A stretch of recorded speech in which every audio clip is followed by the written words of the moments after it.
বন্ধুরা চলে এসেছি আমি আজকে বানাবো ইঁচড়ের চিংড়ি। তার জন্য দেখো ইঁচড় আর আলু নুন হলুদ দিয়ে আমি দুটো সিটি মেরে নেব।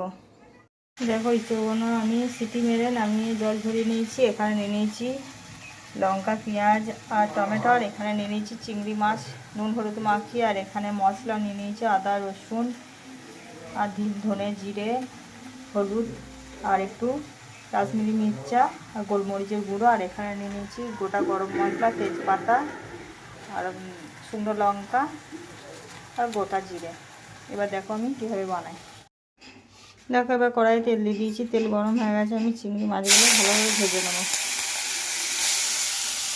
এবার দেখো আমি কড়াই তেল দিয়ে দিয়েছি। এবার দিয়ে দেবো আমি এই গোটা গরম মশলা লঙ্কা পাঁচফোড়ন এগুলো দিয়ে দেবো। একটু ভালোভাবে ভেজে নিলাম।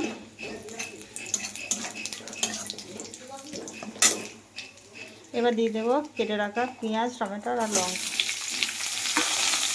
লাল লাল করে ভেজে নেব। দেখো এগুলো আমার ভালোভাবে ভাজা হয়ে গেছে। এখন আমি সিটি মেরে রাখা আলু আর ইঁচড়গুলো আমি দিয়ে দেবো, দিয়ে ভালোভাবে ভেজে নেব। দেখো এগুলো আমার ভালোভাবে ভাজা হয়ে গেছে। এখন আমি পরিমাণ মতন করে দেবো লবণ, আর এখন এখানে বেটে রাখা মশলাটা সঙ্গে অ্যাড করে দেবো। এটা ভালোভাবে কষিয়ে নেব। দেখো বন্ধুরা আমার ভালোভাবে তরকারিটা কষানো হয়ে গেছে। এখন আমি এতে চিংড়ি মাছগুলো অ্যাড করে দিলাম আর দিয়ে দিলাম পরিমাণ মতন জল। একটু ফুটিয়ে নেব ভালোভাবে, তাহলে আমার ইঁচড় চিংড়ি পুরো রেডি হয়ে যাবে। দেখো বন্ধুরা আমার পটল চিংড়িটা পুরো রেডি হয়ে গেছে। এখন আমি নামাবার আগে 1 চামচ ঘি তরকারিটার সঙ্গে অ্যাড করে দিলাম। তোমরা এইভাবে রেঁধে খেয়ে দেখবে, খুবই টেস্টি লাগবে আর ভালো লাগবে খেতে।